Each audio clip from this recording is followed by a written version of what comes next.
You're floating in darkness. Not the cozy kind, the ancient, suffocating kind that smells like moss and forgotten civilizations. You're curled inside something warm and pulsing, and you have no idea what you are, where you are, or why the walls are glowing. Here's what I can tell you. You're trapped inside an egg the size of a house, sitting in a temple that hasn't seen sunlight in centuries, on a tropical island, so remote that Google Maps hasn't even heard of it. The shell around you is painted in blue and yellow waves, like someone commissioned a giant Easter egg from a very expensive artist. Sounds peaceful, right? Don't get comfortable. You're about to live the most dramatic life cycle on the planet, and I should warn you, you're going to die. Multiple times. On purpose. But first, get out of this egg. You smash through the shell as a larva, and let's be honest, you look absolutely ridiculous. You're a caterpillar the size of a freight train, about 180 meters long, with stubby little legs, beady blue eyes, and a face that could best be described as permanently confused baby. No wings, no majesty, no divine aura, just a fat, segmented worm that glows sometimes. Welcome to life as Mothra, the queen of the monsters. Queen. Looking like this. The crown must be on back order. But don't feel too bad about your appearance, because you've got something most kaiju don't, an entourage.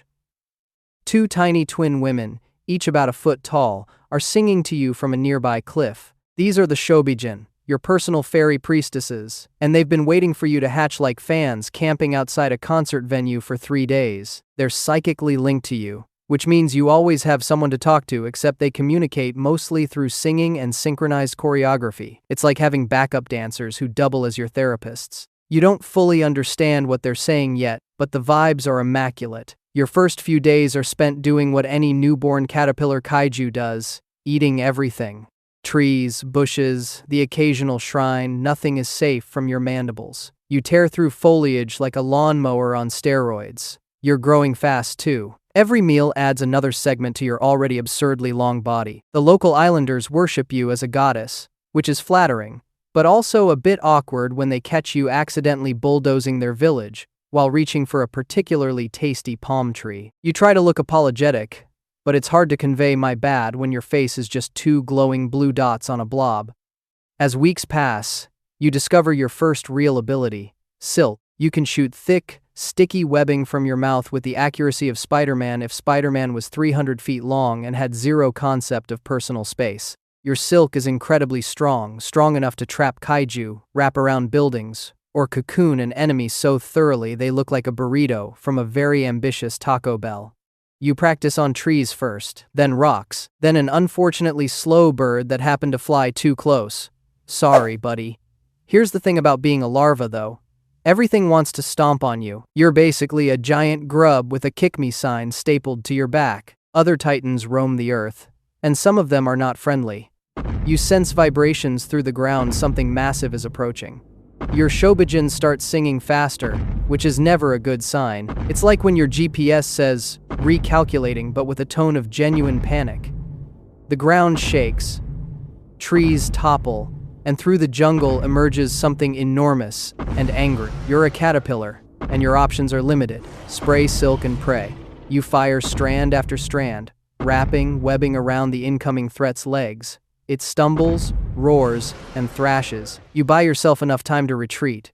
But you know this isn't sustainable. You can't fight like this forever. Your body is telling you something. There's an itch deep inside.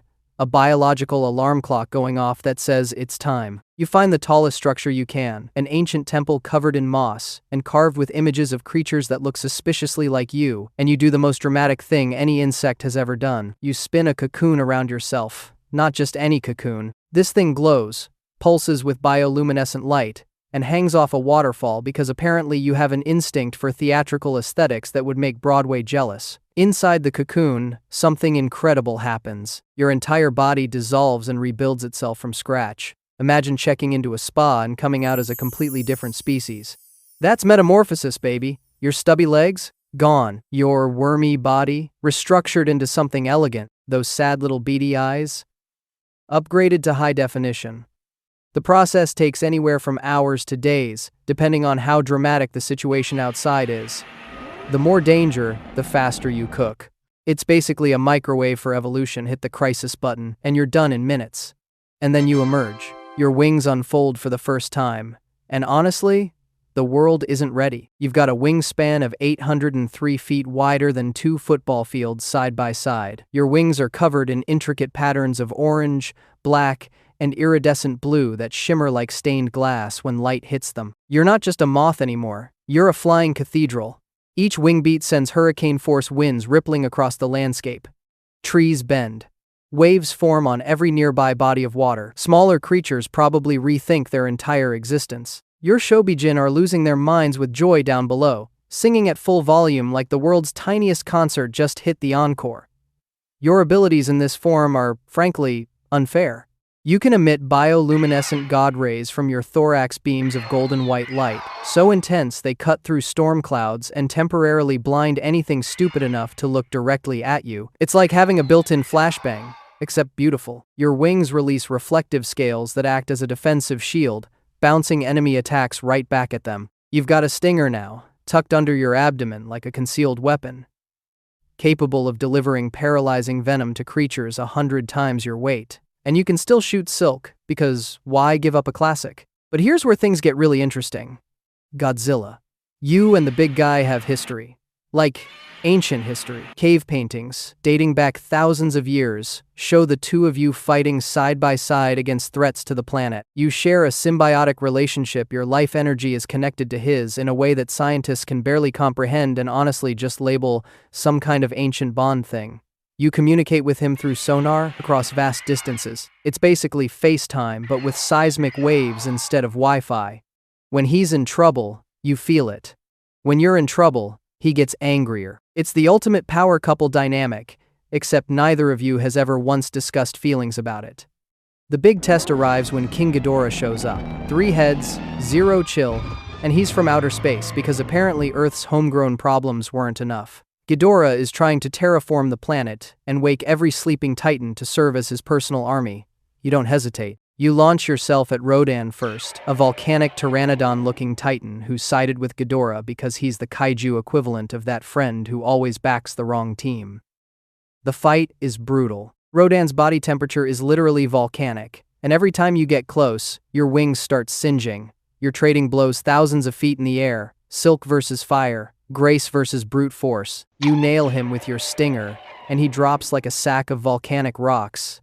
But the damage to your wings is real. Patches are burned clean through, smoking at the edges, and every wing beat feels heavier than the last. Then Ghidorah turns his attention to you. 3 heads, 3 gravity beams, 1 moth. The math isn't great. You fly straight at him anyway, because that's what you do. You're Mothra, you don't run. You've been doing this for literally millions of years across dozens of lifetimes. Ghidorah's gravity beams hit you full force, and your body begins to disintegrate. It hurts. It's blindingly bright, and it's the most heroic thing happening on the entire planet right now. But here's the twist.